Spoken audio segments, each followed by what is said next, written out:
about sa paggamit sa tempo. Lakasan mo yung boses mo, ha? Okay. Sabi niya doon, yung presentation. Sino nagsabi? Sabi niya doon, sabi niya dito, yung presentation ng bata sa templo, yung ginagawa kay Cristo, diba? Ginagawa yung kay Cristo. Diba si Cristo is, sa panahon nila is, lagi siya nasa sa templo, diba? So sabi niya doon, yung sabi niya dito, yung sermon, sabi niya dito, di ba yung presentation ng bata sa templo, dapat iharap natin siya doon sa nag-lecture. Habang lumalaki siya, dapat ginagawa lang natin yun, di ba?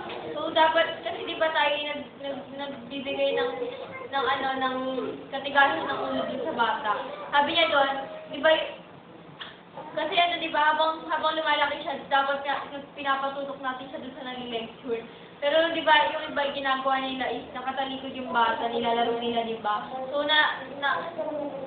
nabibaby yung bata, tumitigas yung puso niya, di ba? Hindi na siya nakaka-focus sa sa salita ng Diyos. Yung nakaka-focus siya doon sa libutan, di ba? Sabi niya kasi, di ba, patriarchal training aspect. So dapat yung bata is training natin siya simula bata pa lang, di ba? Mula sanggol pa lang siya is, di ba, simula pagkabata is kailangan training natin siya. Sabi niya, yung child presentation sa temple, ano yung temple? Sabi niya dito, yung una is dapat ginaganap natin dito sa bahay. Yung may family devotional time, may pabasa report, dapat ginagawa natin sa bahay. Tapos yung halimbawa din yung sa mag-asawa, di ba, couple devotional time. Siyempre dapat gawin natin yun. Tapos yung pangalawa naman, sana dapat gawin yung temple. Dito na yung simbahan, di ba? Sabi niya, dapat yan, diba, pinapatutok natin yung anak natin sa sasalita. Sabi niya, di ba, yung scripture, di ba, yung katulad ni Abraham, di ba, yung sakripisyo ni Abraham kay Isaac, di ba si Abraham, sinandog niya si Isaac sa Diyos. Tipot larawan yun kung paano yung anak natin hahandog, kung paano yung enjoyment niya is mawala sa libutan. Parang sacrifice daw yun, di ba? Katulad ni Abraham, sacrifice niya ang sariling anak, na para, iba, parang mamamatay na daw yun, gano'n. Sabi niya, tipot larawan niya sa kamatayan ni Isaac, na binigyan ng Diyos ng kordero para ipalitun kay Isaac, di ba? Tipot larawan din daw yun ng dahil nandog ni Abraham si Isaac. Sabi niya, parang papatay na daw yun, pero hindi naman talaga siya mamamatay. Diba nga sabi doon sa Bible na, kapag hinampas mo ng mamali, hindi siya mamamatay. Maliligtas yung kaluluwa niya na nasa impyerno. Naganap na daw yun yung inutos ng Diyos kay Abraham, diba? So, parang tinanggal niya yung kaluluwa ni Isaac sa impyerno, parang gano'n yun. Sabi niya kasi diba, yung sabi nila is yung pamalo is nakakamatay, yun yung bulong-bulong ng ibang tao na galing sa laman. Sabi niya, yung pamalo is nakakaiwas siya, nakakawala yun ng, yung kaluluwa ng bata is mawawala sa impyerno. Kaya maganda daw yung pamalo. Sabi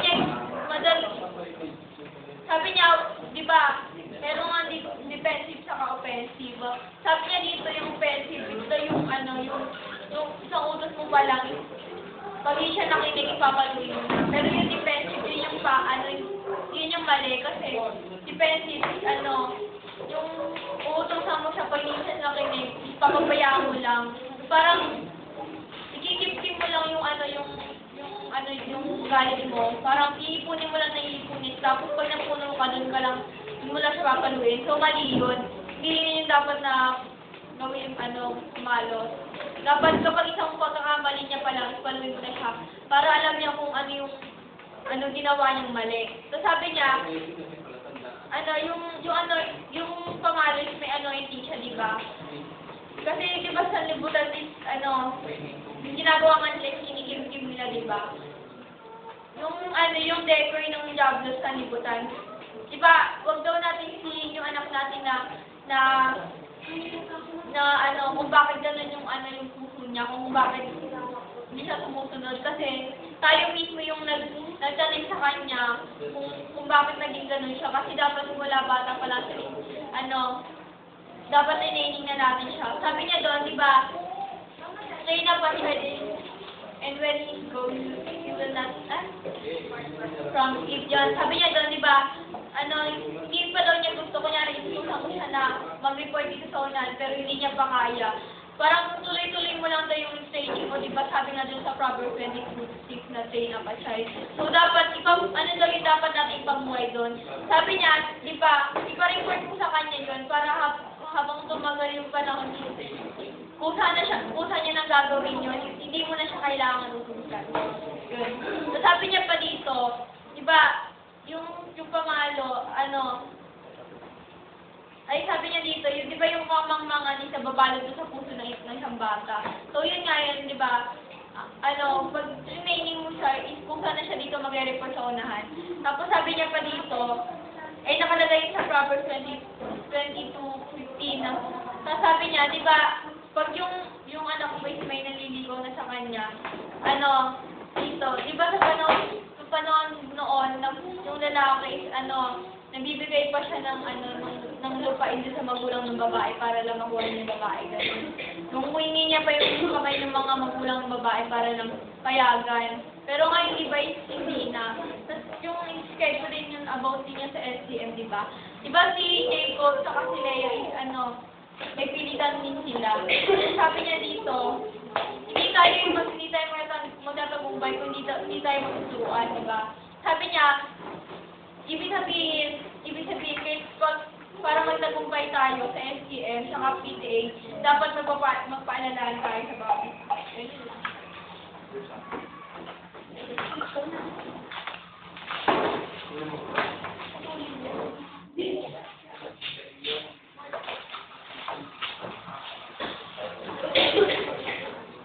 So, sa akin po yung about Great Mystery of Marriage, Part 3, mga by-bar. Sabi niya dito, si Cristo, siya yung dahilan kung bakit tayo, kung bakit andito tayong lahat. Siya yung dahilan kung bakit merong earth, may universe, siya yung center ng creation ng Diyos. He is the beginning of the creation of God. He is the author and finisher to our faith. So, sabi niya dito, siya yung dahilan kung bakit tayo hininga. Siya yung dahilan kung bakit binigyan tayo ng Diyos ng hininga. Sabi niya dito, siya rin yung dahilan kung bakit merong institution ng marriage. Kaya nga doon sabi doon sa Genesis 2:24,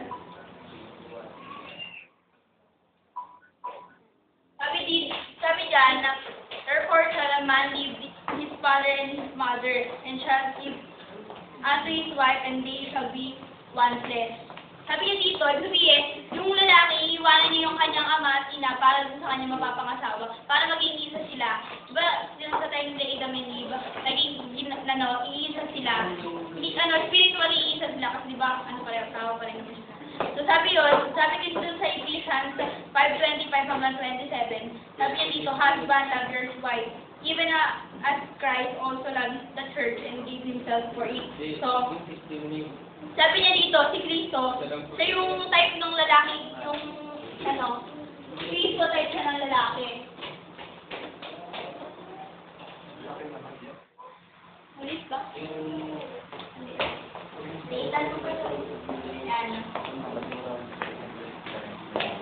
Siya yung type ng lalaki. Hindi, isa pa lang natin ngayon na, di ba yung mag-asawa, si Cristo yung type sa lalaki, tapos yung babae yung type sa iglesia, sa bride. Sabi niya dito, dun tinipe ni Mar Francis yung sa marriage. Sabi niya dun sa Matthew 27:46 na, si Cristo, paano niya sabi na, iniwan niya yung kanyang ama para sa iglesia. Paano niya napakita na naging isa sila ng iglesia. Napakita niya doon na naging isa sila ng iglesia nung time na pinako si Cristo doon sa Calvary, di ba? Binigay niya yung buhay para doon sa iglesia. So, doon niya pinapakita na si Cristo, binigay niya yung buhay para yung bride o para yung iglesia niya is maligtas o magkaroon ng kaligtasan. Sabi doon sa Galatians 3:13 na Sabi niya doon, yun. Nung time na pinako si Cristo doon sa Pusang Kalbaryo, doon, sinubos niya yung kasalanan nating mga hindi. Doon niya nga napakita na tayong bride, o tayong iglesia niya is mahal niya. Tapos sabi dun sa John 17:11 hanggang 21, na yung underline na sila naging isa gaya ng ama sa akin. So, ibig sabihin, tikit tayo, naging isa tayo kay Cristo at sa marriage. Yun, doon pinapakita, yun daw yung nasa isip ng Diyos before pa, na yung Adam and Eve, husband and wife, saka yung marriage and divorce. Tapos sa Revelation, ay sa Romans 5:14 na yung anyo niya ang darating. Si Cristo at yung iglesia, sila yung itinatag ng Diyos na mag-asawa. Bago pa itatag yung mundo ito, ibig sabihin, sila yung nauna bago tayo. So, yun yung nasa isip din daw ng Diyos. Sabi niya pa, na bakit daw yung Diyos gumawa pa daw siya ng sexual reproduction kung kaya naman niya mag-create. Bakit pa siya nag-create ng male and female kung kaya niya naman mag-produce ng mga mag-worship sa kanya. So, ginawa yun ng Diyos kasi may purpose daw siya doon. Tapos sabi niya pa doon, sa Romans, di ba purpose din kasi ng Diyos na magkasala si Adam and Eve, di ba? So, lahat yung plan niya. Tapos doon sa Romans 7:11 na yung marriage is, kahit siya ng spiritual salvation. Pero hindi lang sa spiritual salvation, kundi physical salvation. Kaya nga, merong sexual reproduction. Tapos sabi dun sa 1 Corinthians 7:1-2 na, yun? Pakibasa nga po. 1 Corinthians 7:1-2.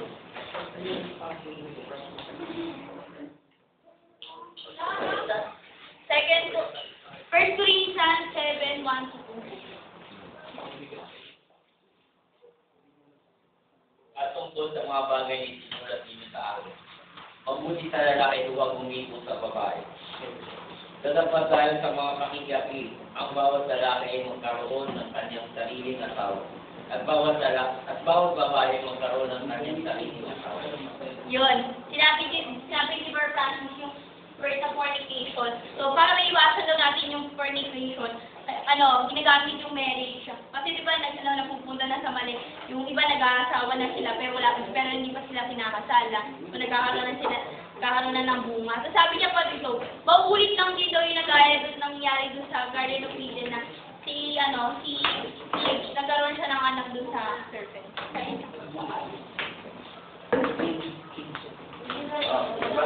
At bali pansit. Bali pray na. Meron pa? Bali pray na. Kaya nga ako isang oras daw na kanya.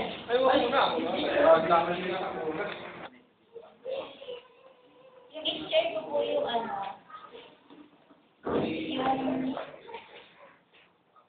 pagtigil sa liwanag o pagiging Nicolaita. Ano ba ito? Bagong message lang to.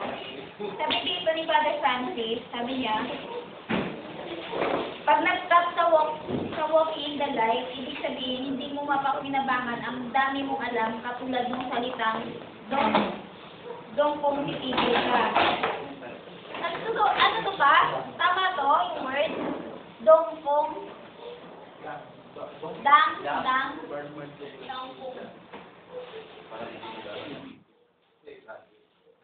kung Search sa Bible, meron yan eh. Yung dang. So, dang. Kung titigil ka. Hindi, yung dang. Ano yung dang? Paano pati? Lumi. Yan.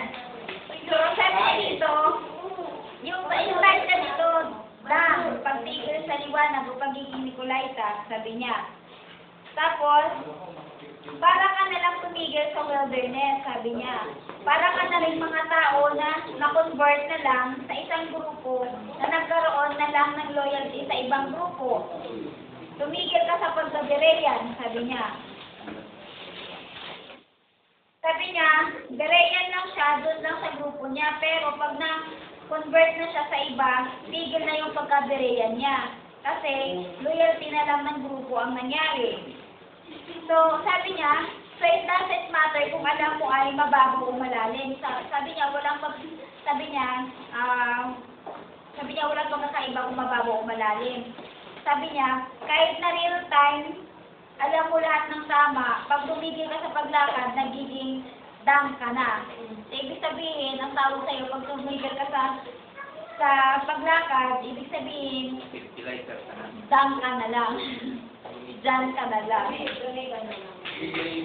Sabi niya, naging dam na lang yung alam mo kasi hindi ka na makarating sa paroroonan. So, ibig sabihin, Nicolay ka. Tumigil ka na, sabi niya. So kahit anong ganda nung naabot mo, pwede ka nang ibitid ng o dayain ka nang lumalago ang gawain mo. Pero, sabi niya, dahil maaring nakakatulong yun sa stepping stone, pero hindi yun ang final stone, sabi ni Father Francis. So ibig sabihin, kapag marami kang alam o marami kang naabot, sabi niya, pwede ka ma-deceive at pwede kang dayain ng kunwari, lumalago ka, pero hindi pala. Sabi doon. Sabi niya. Pero sabi niya, nakakatulong din daw yun kasi stepping stone yun. Pero hindi yun yung final stone. So, ibig sabihin, ano mo lang yun? Stepping stone ko lang, hindi pa yun yung pinaka-final, sabi niya. Sabi niya, kasi hindi ka progressive. Sabi niya, hindi ka daw progressive. Magbubulag-bulagan ka na lang, may iiwasan kang tao, meron kang ayaw pakinggan, ayaw mong transparent. Mukha lang bereyan sa mga ibang end time, no? Pero meron kang special na kinamumuhian, iniiwasan, hindi mo alam, nagkakaroon ka na ng dam. Ano tumuhi?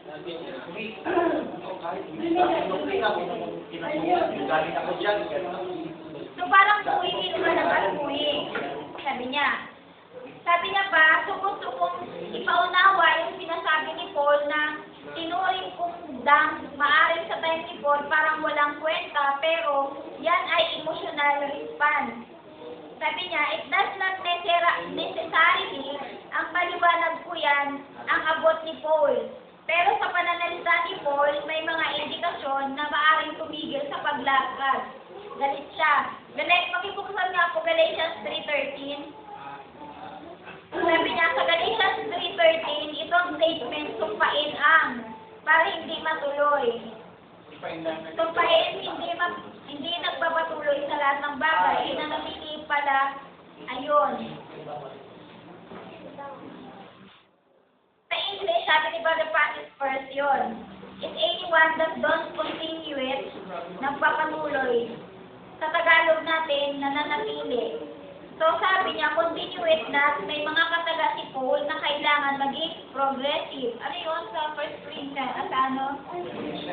Sa Galatians 3:13. Sa sumpa ng kautusan, ay sinusay na itumpa sa ganang ating kalusugan. Sinusumpa ang bawat binibita ito po. Ayun. Pero sabi niya dito, continue it eh. Sabi doon, yung pagpapatuloy. Kapag ang lahat na nasa mga gawang ayon sa kautusan ay nasa ilalim ng sumpa. Kapag nasusulat, sinusumpa ang bawat hindi na nanatili sa lahat ng mga bagay na nasusulat sa aklat ng kautusan. Yun. So sabi dito, sabi ni Paul dyan, sabi niya lahat ng hindi nagpapatuloy daw, may sumpa. For as many as are of the works of the law and are under the curse, for it is written, Lord, everyone that continueth not in all which are written in the book of the law, do them. Sabi niya, continue it, sabi niya. So yun yung verse na continue it, sabi niya. Kailangan tuloy-tuloy ang Berean repentance, sabi niya. Kailangan tuloy Berean repentance natin. Hindi sanda lang ang Berean repentance. Yung mga nakikita ninyo na mga churches na nalipat sa ibang church, pansamantala lang nagkakaroon sila ng partial Berean kasi hindi sila makakonvert sa kanila unless nakumbinsi sila na may mali sa dati nila. Parang tayo to. Whether tama ang kumbinsi o may mali ang kumbinsi, kailangan tuloy-tuloy ang pagkabirayan kasi pwedeng nagkakamali sila. Tuloy-tuloy ang pagsasalitik. Kailangan tuloy-tuloy ang pagkabirayan kasi pwedeng nagkakamali. So, ibig sabihin, ito yung mga taong hindi pa sa church ng iba, ito ganyan. Kinala ko yun. Happy Christian. Anong gano'n lang? Tapos sabi niya dito,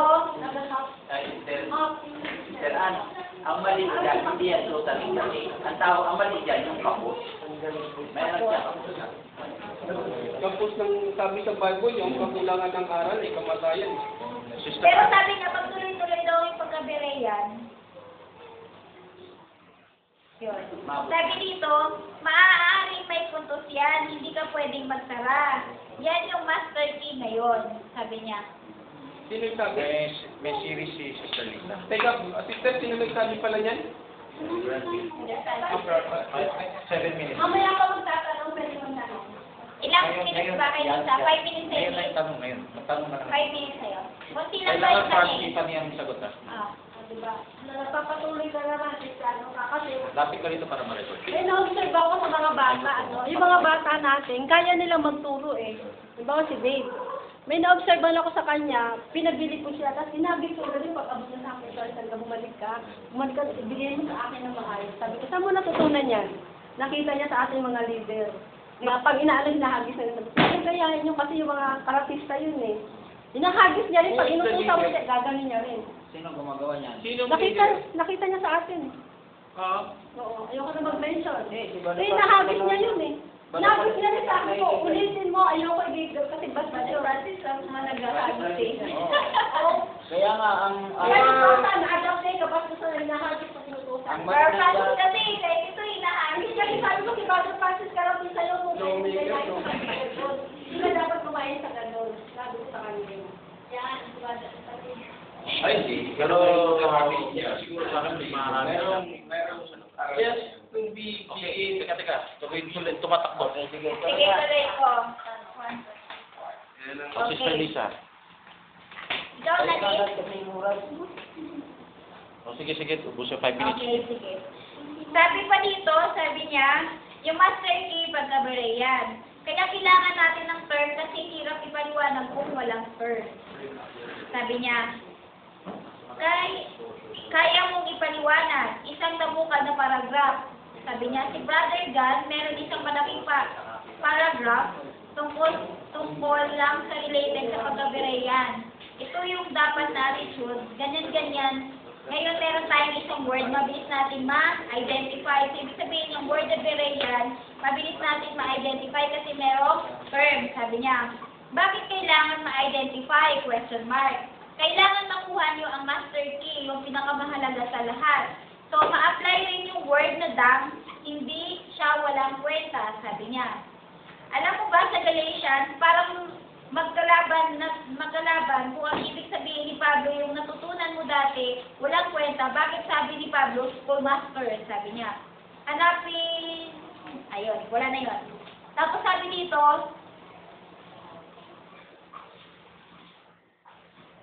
ayun, ang punang po na to eh. Sabi ni Brother Francis, kung merong maliwanag na yung dang ni Pablo may period, yung tumigil sa paglakad, hindi walang kwenta yun, alam niya dati, kasi yung alam niya dati na mensahe ng Diyos ay tipot larawan sa dati, sa Colossians 2:16. So, kunwari, nagkaroon ng fresh revelation si Pablo, yung fresh revelation niya may pattern na galing sa nakalipas. So, ibig sabihin si Pablo ay meron siyang pattern sa nakalipas. Ngayon, kunwari walang alam si Pablo sa nakalipas, pwede pa bang tumanggap ng revelation? Pwede, hindi. Sagot, pwede, hindi. Sagot. Sabi ng tinanong tayo, sabi natin, pwede. Sabi ni Brother Francis, pwede, pero hindi siya katulad nung meron. Yon. May verse dito na binigay, Acts 7 verse 38, sabi niya, this is he that walked in the church in the wilderness with the angels, which spake to him in the Mount Sinai, and with our fathers who received the lively oracles to give unto us. Ito ko ma-relate, Brother Francis. Brother Francis, hindi ko ito ma-relate. Sabi mo, yung oracle sa Romans 3 at saka sa 10, sabi niya, sabi mo dito, sa Gentiles tsaka sa Jew, yung Gentiles may revelation, pero ang revelation ng Gentiles, kasing lalim ba ng Jew? Sabi mo. Sabi, ang sagot dito, hindi. Pero minsan, tumatama rin. Kasi sa Romans 2:14 at saka sa Romans 1:18 hanggang 20, yung oracle na tinanggap ng Gentile, mababaw. Yung oracle na tinanggap ng Jew, mas malalim, since ang habol lang natin is progressive. Ang purpose ng Diyos, progressive dapat, i-acknowledge din ng Gentile yung oracle ng Jew, sabi niya. And acknowledge, hindi mukhang Jew ha, sabi ni Brother Francis, hindi yung, kung wari, oracle ng Jew, magmumukhang Jew ka, magpapahaba ka ng ano, magsasalita ka ng Jew, yung ganun. Ha? Yun. Ang acknowledge, makuha yung mensahe para pagtagpi-tagpiin yung gustong ipakita ng Diyos sa Hudyo, Sabat, pati kasal. Alam mo yung kasal Gentiles meron. Kahit wala silang Old Testament, pero silang sariling revelation doon sa kasal. Kuha lang tayo, diba, sa Old Testament? Kahit hindi tayo. Meron silang sariling revelation doon sa kasal. Tumatama na yung revelation nila, pero yung tinutukoy kay Kristo at sa iglesia, ito ay bilin ng Diyos mula doon sa Jew hanggang Intel. Mababaw hanggang malalim na oracle, yun parang makilala si Kristo para umabati doon sa mensahe. So, ibig sabihin, huwag ka lang manatili doon. Ibig sabihin, magpo-progress ka. Sabi po dito, sabi niya, makuha yung pinakapunot dulo nun. So, pwedeng tumanggap ng progressive revelation, pero pag wala kang baon, yung progressive revelation mo, medyo mababaw. So, ibig sabihin, meron kang foundation. Sabi dito. Ibig sabihin, sabi niya, tapos sabi dito ni Brother Francis, sabi ni Brother Dan, sabi niya, hindi siya basta-basta nag-share ng revelation sa end-time message. Yung halimbawa, 7 church ages. Yun. Tapos, sabi pa dito, tapos sabi ni Brother Francis, sa 7 church ages, meron pa po kasi si Brother Richard Gan. Ngayon, sabi ni Brother Francis, sure po siya na hindi ibig sabihin yung kopya-kopya ni Brother Branham. Sabi niya, meron denominasyon, meron yon. Sabi niya, yung denomination meron din, yung kay Brother Branham meron din, sabi niya. Nung maninira. So, ibig sabihin, tumatakbo na ito sa naninira ng mensahe. So, sa paninira ng mensahe, hindi lang naman po sa panahon ni Brother Branham at saka ni Richard Gan eh. From the past years, sa old, natin, meron naninira hanggang ngayon, meron din. So, tapos na po ba time ko? Yun lang.